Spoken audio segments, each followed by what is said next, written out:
You're listening to a Frequency Podcast Network production. The Brock and Dalby Podcast. This is the Brock and Dalby Podcast. Welcome to Tuesday. My name is Brock. I'm Dalby. What realistically is the furthest you're willing to travel for food?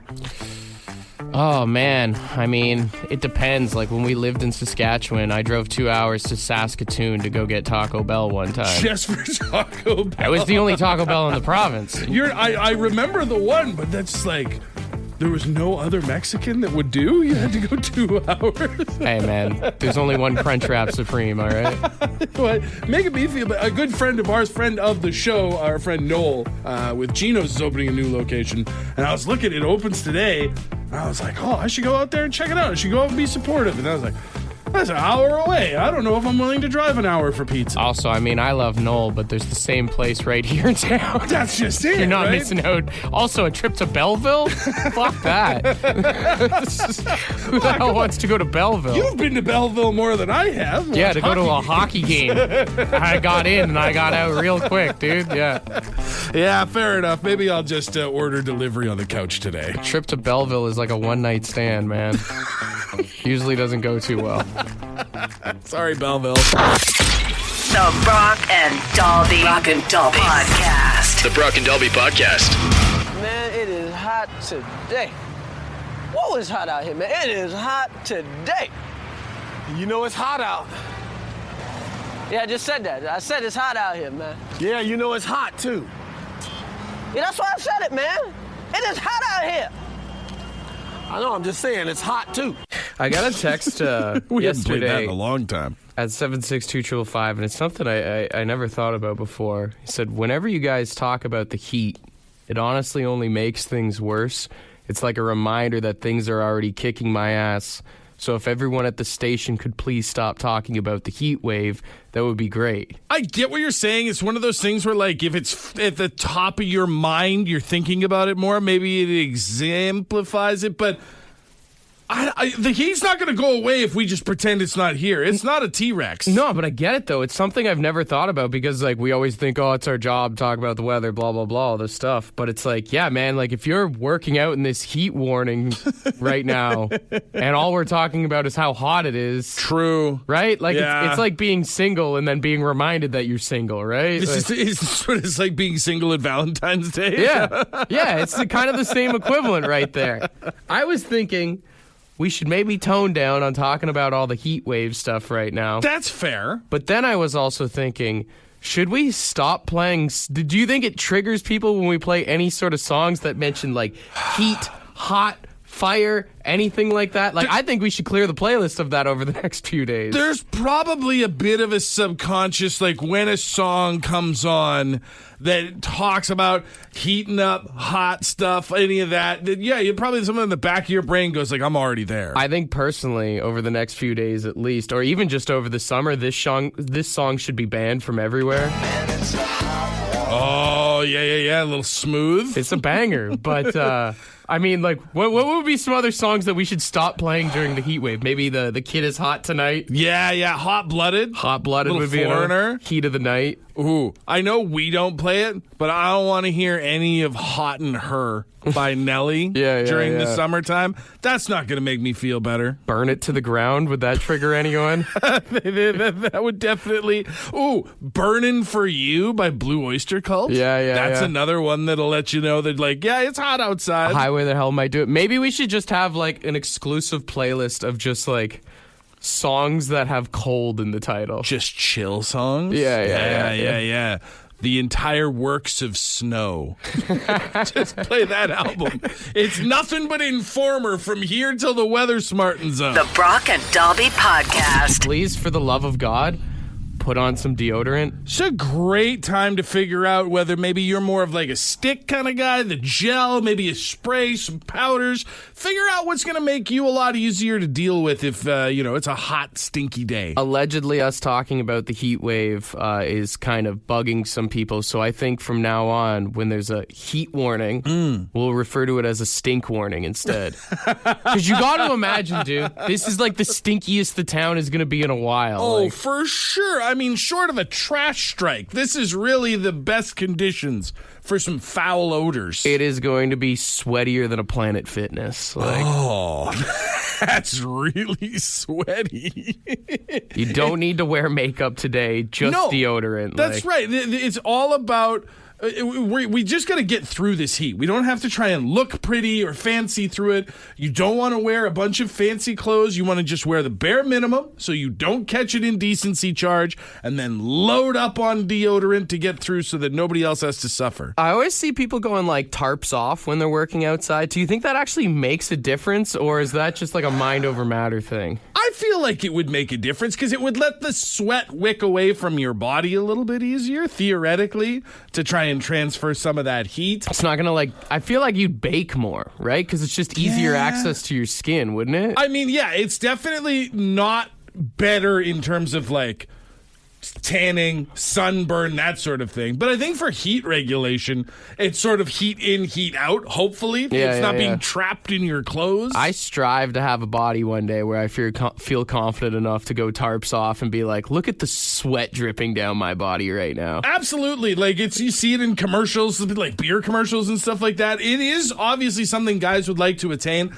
I like my body because it inspires me to stay indoors with the air conditioner. Sure. Same effect, really. I mean, pros and cons to, I guess, this whole stink wave we've got going here right now is that you probably will lose some weight this week. Oh, 100%. Now, right? It's water weight, and you should be trying to put that back on by drinking lots of fluids.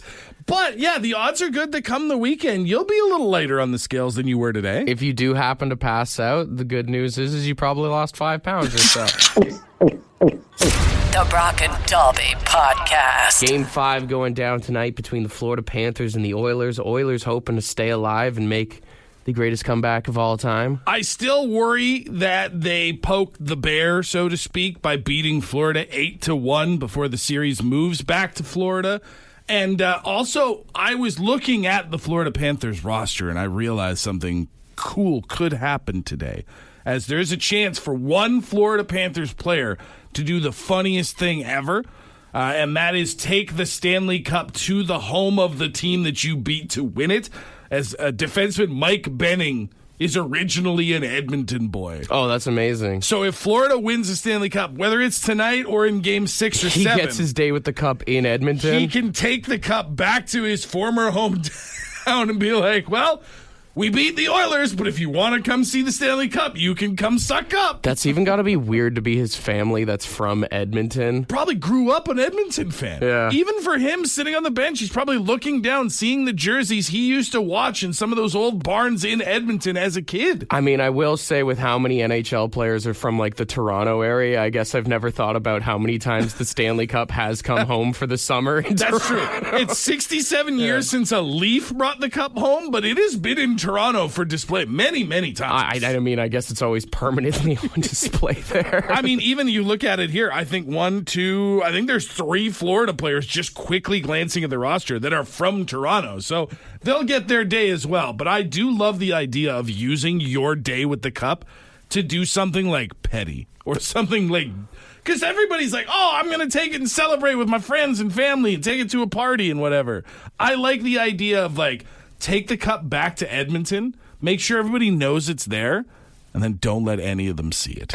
Don't let any of them touch it. I'm sure there's dudes when they go back to their hometown that they see people that they don't like, and they're like, you're not allowed in the party. Wait, you just thought you could show up at my house and party with the Stanley Cup? Get out of here. Yeah. Turn it into a big margarita bowl, and they're like, you don't get a sip. I wouldn't have the guts to drink out of that cup. You could polish it and sterilize it right in front of me. You got to drink out of the cup if you win. That's the whole thing, dude. I know it's the thing. I know it's what you're supposed to do, but the germaphobe in me is so concerned. What if we turned it into a gravity bong? Would you hit that? Who's going to distract the keeper of the cup guy while you start drilling holes? Something tells me he's seen worse things, you know? You think he just knows now? Someone pulls out a drill and he's just like, no, No, we're not doing that. Phil Pritchard has probably seen some of the craziest stuff ever. I mean, there's a story that when the Dallas Stars won the Stanley Cup, Pantera had a party for the boys afterwards. Oh, okay. And like Guy Carbonneau threw the Stanley Cup off of Vinny's like roof into the pool, and that's one of the many dents on the Stanley Cup there. Like, do you think he just like ever tries to intervene, or does he just stand off to the side, like single tear in his eye, watching what's happening to the cup? I don't know, man. That guy probably has some sick party stories. Oh, absolutely. Guaranteed he's probably gotten buckled a few times, and then he goes back to the Hockey Hall of Fame, and they're like, what the hell happened, dude? Phil, you had one job. Yeah. He's just praying for the day when somebody gets their Stanley Cup day, and they're like, all right, what do you want to do with it? It's like, I just maybe was thinking, like, just chill on the couch. Yeah. I don't want to go see anybody or do anything. He's probably got to check in with his wife on the regular. Dude, she's got a pager on him at all times. Probably, man. That dude's like literally his whole summer is just going to parties every single day. He's going across like North America, sometimes Russia, wherever he needs to go. Babe, it's for work. I'm not enjoying any of this. I have to keep the cup. That's my job. This is the Brock and Dalby Podcast. I've been thinking a lot since yesterday. We talked about that. What was it, the amusement park that had a ride that got stuck upside down? Dude, did you know that wasn't the only one? There was that one in Oregon that got stuck upside down. Yeah. And then there were 2 rides apparently at Canada's Wonderland this past weekend that people got stuck on for hours as well. Damn, I had no idea. It's a bad time to be at an amusement park, dude. Bad time to be at an amusement park, but this is what I was thinking about, is like nobody's thinking from the perspective of the guy operating the ride, or now in this case, the rides. Like the people who are running these rides are the ones that are getting yelled at on the ground level. Like, you got all these people in the one down in Oregon that are stuck upside down for 30 minutes, yelling down at this poor, probably like, 16, 18-year-old kid. Turn the ride back on. Get us back on the ground. He's like, I don't know what to do. Yeah. I have no idea what I'm doing. It made me think about perspectives you don't think about, because all anyone's talking about is how awful it would have been for the people in the rides. And yes, it would have been terrible for them. But the guy on the ground pushing the buttons probably felt absolutely terrible that whole time. It's like, I don't know what to do. What did I do wrong? Yeah. Minus the fact of being right side up. Oh, I mean, listen, he's obviously in a better position than the people who are upside down in the sky right now. But it made me think, it's like different perspectives that we never really think about. And the first one that came to my mind, what's the worst vehicle to drive behind on the highway? Probably logging truck, because the final destination. Yeah. Everybody hates driving behind the logging truck. Everybody does whatever they can to avoid the logging truck, because we all saw one movie where a piece of wood flew off and killed somebody. Yeah. I'm thinking, how much does it suck to be driving that thing? To be watching everybody else on the road look at you like you are made out of voodoo. Now, I will say, to play devil's advocate here, maybe the best vehicle to drive, because you know nobody's going to ride your ass. If you know you want nobody's some going to mess with space. you. Like, if you want some space, you want to drive the log hauling truck. Yeah. But I just feel like that's got to be a lonely life. Nobody's looking at you like, oh, cool, you drive a neat vehicle. Everybody's like, you drive a curse on wheels. I guess, yeah. I guess. I mean, do you also look at referees, and when you see people get mad at them, do you go, oh, you know what? poor guy? I do. Not at the professional level, but at like anywhere less than like major leagues. Yeah. I hate watching an ump get yelled at, or like a ref get yelled at a hockey tournament. He might not have played enough youth sports. That might be it. That honestly might be it, because I sit in the stands and I go, oh, leave him alone. He's trying his best. But you're not wrong. Like, I mean, as a high school kid working in fast food restaurants, right? It's like, you know, that's always the joke, right? You're like stupid teenagers, but it's like there's some kid riddled with anxiety, right, like in there. Because somebody walked in to Harvey's, to use your example,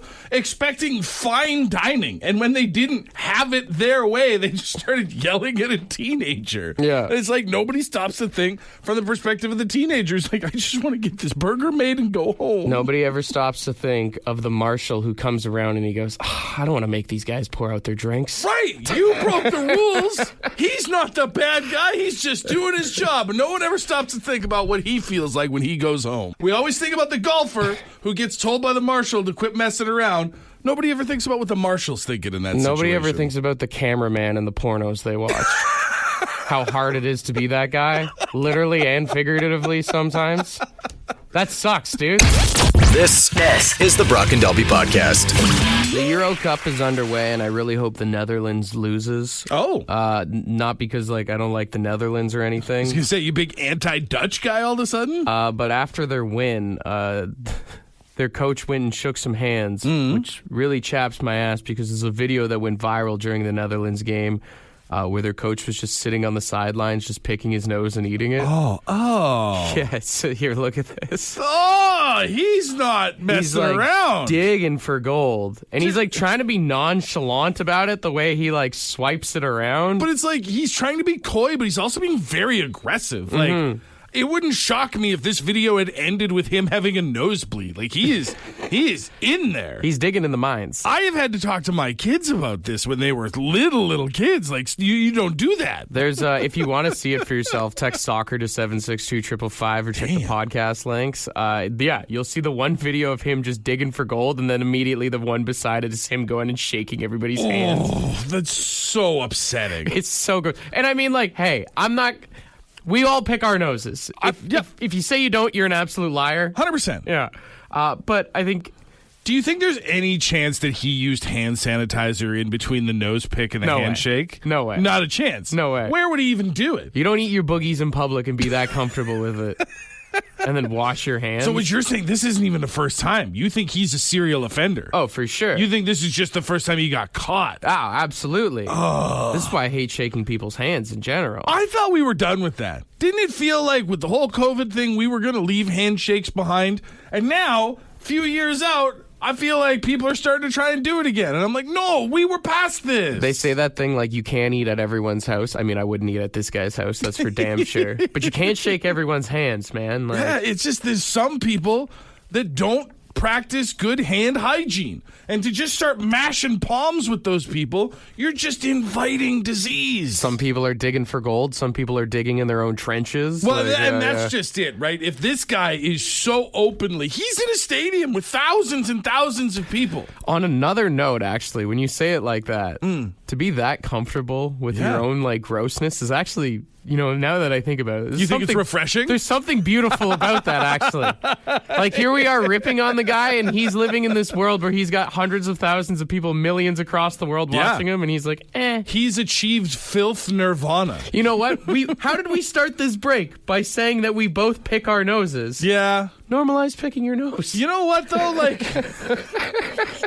Normalize picking your nose. I'm willing to admit we all pick at some point or another. I don't know that I've picked that aggressively since I was a small child. Sure. And I certainly don't go down a row of about 50 other people afterwards mashing palms. I respect it, man. That guy's got a level of confidence that we probably will never have, actually. I bet you he goes swimming without wearing a shirt and everything. Oh, yeah. I bet you he's not concerned when he's at the urinals if anyone's taking a peek. That guy's got his hands behind his head. He's not even looking down. Man, he doesn't care at all. This is the man I kind of strive to be now. It's crazy how life just turns on you. You were ready to lynch this guy. Now you want to be him. Hashtag make picking your nose great again. I don't think I'm on board for this. The Brock and Dalby Podcast. The Brock and Dalby Podcast. A lot of times when I come on the show, I'm kind of a purveyor of doom and gloom for you. I like to tell you about all the latest advances in robots and AI just to kind of poke at you. But I have good news today. Let's hear it. The headline reads, McDonald's pulls AI from drive-thrus for now. They had AI drive-thrus? Down in the States at certain locations, McDonald's had teamed up with the computer company IBM to develop software, AI technology, that would take your order at the drive-thru. That sounds like a terrible idea. As it turns out, it sounds like a horrible idea. You're right. It was making a lot of mistakes, likely because... Was it like voice command? Like you just talk at it and it was supposed to take your... how when you go to some drive-thrus now, it'll launch with that recorded message telling you to pull out your loyalty card or whatever? Yeah. Now imagine that, but that's all you're dealing with. It's basically hi, welcome to McDonald's. Can I take your order? When you talk to those automated phone systems? Yeah. Yeah, and you got to yell at it 17 times to go to the department that you're trying to get to. Yeah. That, but now when you're trying to get a Big Mac. That's a terrible idea, man. Here's the thing, though. So they've pulled it off the shelf, but they are saying they're not giving up on it. They're going to keep working on it. Of course, because they want to give people less jobs. Here's the thing.